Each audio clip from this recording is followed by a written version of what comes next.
네, 시청자 여러분 안녕하십니까. 2023년 5월 26일 금요일 송영진 방송의 사실뉴스 진짜 뉴스 시사 라이브 썰 시간입니다.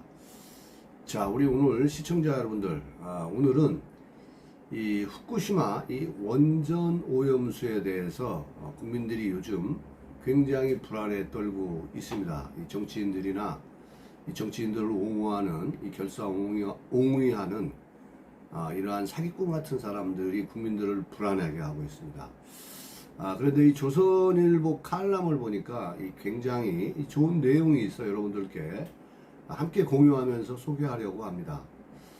이 조선일보 칼럼에 보니까 이 반일 선동 가짜 지식인들아, 그래도 해류는 돈다. 뭐 이러한 얘기는 곧 그래도 지구는 돈다. 뭐 이런 얘기와 좀 비슷한 내용인데요.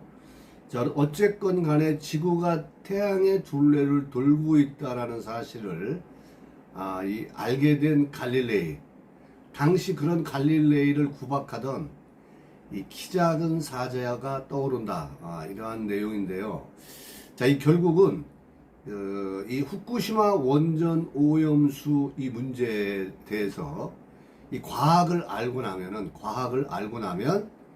허탈할 만큼 그 위험도는 너무나 미미하다. 뭐 이러한 내용입니다. 이 반핵을 포장하고 반일을 선동하는 이 시대의 가짜 지식인들아, 그래도 지구는 돌고 해류도 돈다. 이런 이야기를 하고 싶습니다. 자, 본방에 앞서 아직 송영진 방송의 구독자가 아니신 분들은 여러분들 화면 우측 하단에 보시면 구독하기 붉은색 버튼이 있죠. 구독을 꼭 눌러주시기 바랍니다. 저는 좋은 방송으로 여러분께 보답하도록 하겠습니다. 앞서 말씀드린 대로 이 갈릴레이가 이제 원래는 태양이 지구의 둘레를 도는 게 아니라 지구가 태양의 둘레를 돌고 있다는 사실을 알게 된 이 갈릴레이. 근데 그때부터 지동설이 나온 거죠. 자, 그런 그에게 키 작은 제자가 어느 날 찾아온 거죠. 사제가 찾아왔습니다. 이 콧방귀를 뀌는 갈릴레이에게 키 작은 사제는 말을 합니다. 저는 캄파냐에 있는 농부의 아들로 자라났습니다. 그곳 농부들은 소박한 사람들입니다. 그들은 올리브 나무에 관해서는 모르는 게 없지만 그 밖에는 정말 별로 아는 게 없습니다. 자, 키 작은 사제는 말합니다. 이 난로가에 앉아 치즈 조각을 먹는 농부들, 쭈글쭈글해진 굽은 손으로 장작을 패고 밭일을 하는 그들에게 이 천동설과 지동설의 차이는 단순한 학설 대립이 아니다. 그런 농부들에게는 그냥 그런 이 지동설과 천동설, 이런 것들이 중요한 게 아니고, 그 사람들은 그저 힘겹고 고단한 삶의 의미가 있느냐 없느냐의 문제입니다. 이 갈릴레이의 지동설은 민중에게 힘을 주지 않습니다. 오히려 삶의 의미와 희망을 빼앗을 것이다. 이러한 이야기를 합니다. 만약 제가 그들이 서 있는 곳은 허공에서 다른 별 주위를 끊임없이 돌고 있는 한낱 작은 돌덩어리 위라고 수많은 별들 중에 하나, 실로 아무것도 아닌 이러한 별 위라고 말한다라면 제 가족들은 뭐라고 할까요?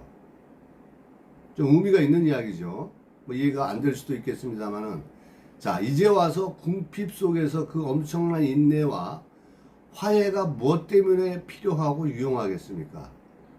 자, 이 독일의 그 극작가 이 벨로톨트 브레이트는 그는 대표작 중 하나인 이 갈릴레이의 생애를 통해 지식인의 역할에 대해서 이 묵직한 질문을 던집니다.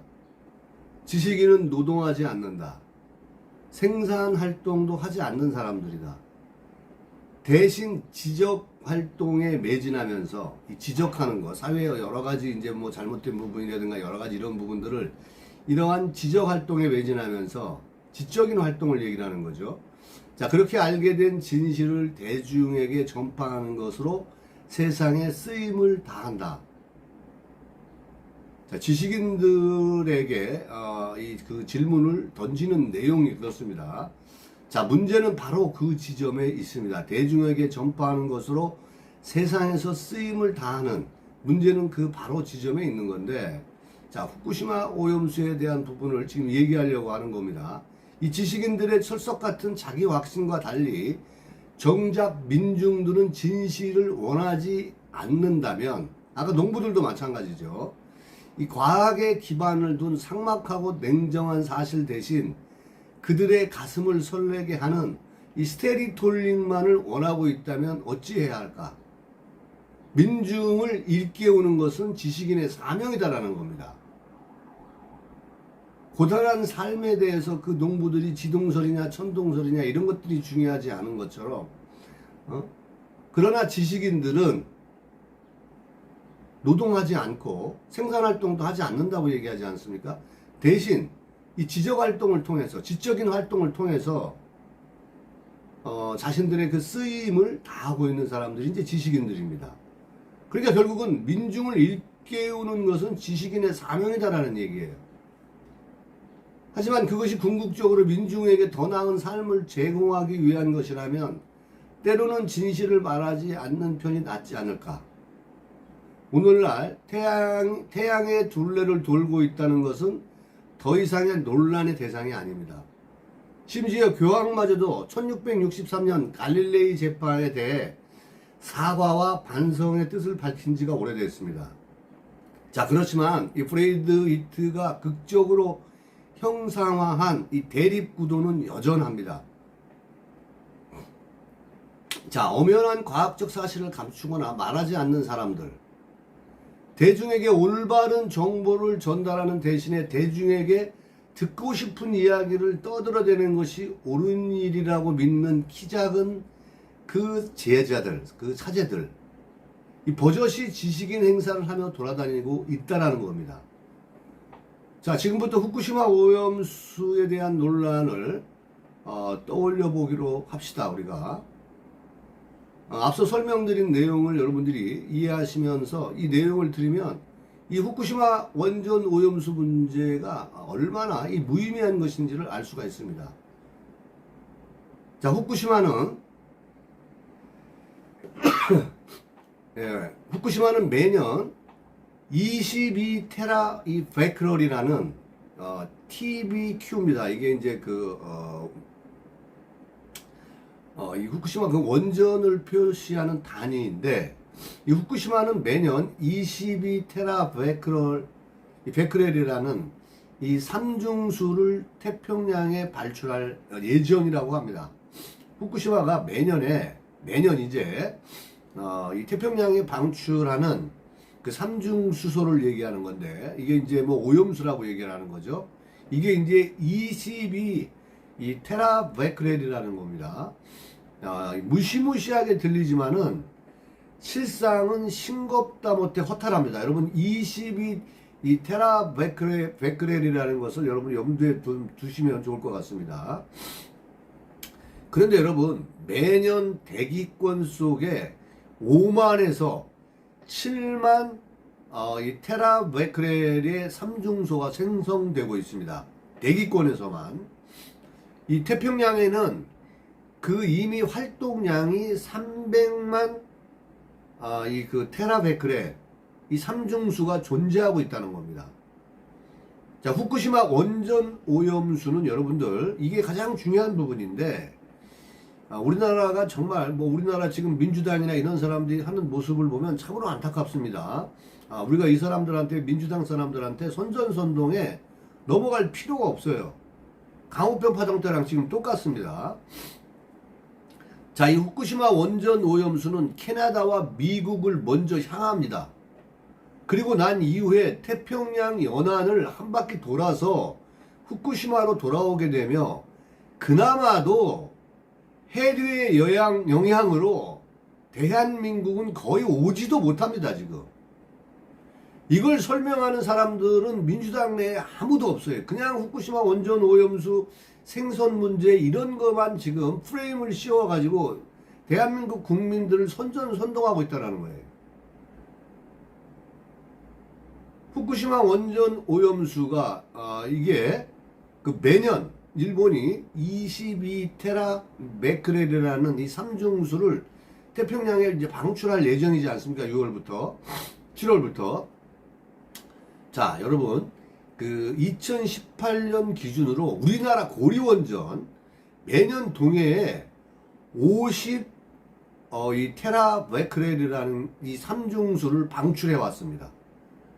일본은 22 이 테라 베크렐이라는 거 이 삼중수를 이제 태평양에 방출할 예정인데, 우리는 고리원전에서 매년 동해에 50 이 테라 베크렐이라는 삼중수를 방출해 왔습니다.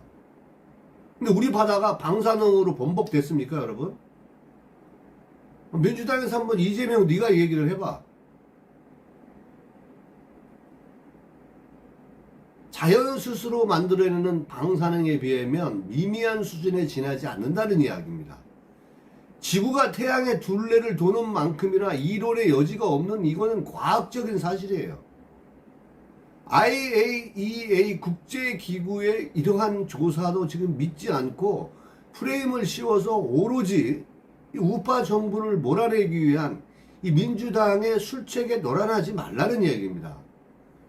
이러한 것들은 물론 대중의 인식은 쉽게 바뀌지가 않습니다. 지금도 세상에는 지구가 평판하다는 사람들이 많지 않습니까? 존재하지 않습니까? 박근혜 대통령이 탄핵에 사유가 있다라고 생각하는 국민들이 많다는 것과 똑같은 거예요. 이 체르노빌과 후쿠시마의 원전 사고의 여파를 감안해도 원자력은 가장 안전하고 친환경적인 에너지입니다. 여러분 태양광 보셨잖아요. 태양광이 그렇게 안전합니까? 그 태양광 설비에서 흘러나오는 여러 가지 방사능 물질이라든가 이런 것들도 얼마나 많습니까? 이러한 과학적인 사실을 대중이 상식으로 받아들이려면 더 많은 세월과 계몽이 필요하겠죠. 그래서 우리가 강호병 파동 때도 그 당시에는 마치 수입 소고기를 먹으면 대가리가 빵꾸 난다는 얘기랑 똑같습니다. 우리나라도 고리원전에서 그렇게 일본보다 더 많은 50 이 그 테라베크렐을 방류를 동해상에서 하고 있잖아요. 삼중수를. 근데 일본은 22 테라베크렐을 태평양에 방출하는 겁니다. 자, 문제는 아까 말씀드린 대로 이 키 작은 그 사제, 이 제자들입니다. 교황의 권위를 등에 업고 민중에게 지옥을 들먹이며 겁을 주면서 11조를 거두면서 이 면벌부를 팔아먹던 사제자들 아닙니까? 그 사람들이 그들이 민중에게 지옥을 들먹이면서 겁을 주고 11조를 거둔 겁니다. 그 죄를 면하기 위해서 면벌부를 팔아먹던 사제자들처럼 그들은 반핵운동의 외피를 둘러쓰고 반일과 반미를 선동하고 있다는 얘기예요. 바닷물로 희석하는 원전 오염수를 두고 먹어도 되느냐는 이러한 말초적 우격다짐을 지금 되풀이하고 있습니다. 지금 대한민국의 수많은 진보 지식인과 과학자들은 입을 다물고 있습니다. 그들은 이 프레이트를 존경하고 갈릴레이를 따른다는 사람들이 바로 진보 지식인들이에요. 그런데 이러한 과학적인 사실을 국민들에게 이야기하지 않고 국민을 계몽하려고 하지 않는 이런 것이 문제라는 겁니다. 단일 감정을 이용해서 괴담과 가짜뉴스로 재미를 보려는 이 정치인들이나 그들을 결사옹위하는 사기꾼들 말대로라면 이 오염수가 방류되는 6월 달부터 일본과 대한민국 횟집은 모두가 문을 닫아야 됩니다. 이 민주당과 또 좌파, 이 진보 이러한 사상을 가진 사람들한테 얘기를 합니다. 경고합니다. 이제 더 이상 오염수 괴담을 집어치워야 됩니다. 과학적으로도 검증되지 않은 이런 괴담 때문에 이 국민들은 물론 또 수산업 이 종사자와 횟집 운영자들이 두려움에 떨고 있다는 사실을 이제 알아야 됩니다. 이제 작작들 좀 하세요. 다음 달이면 IAEA에서도 발표를 하고 우리나라도 일본과 협의를 통해서 시찰단이 가서 면밀하게 과학적으로 분석해서 발표한다고 하지 않습니까? 뭐 국제기구도 안 믿고 우리나라가 가서 조사한 것도 안 믿고 도대체 뭘 어떻게 하라는 겁니까? 자, 오늘 영상 여기까지 하겠습니다. 우리 시청자 여러분께서는 어떻게 생각하십니까? 저는 좋은 영상으로 다시 여러분들 찾아오겠습니다. 여러분들 감사합니다.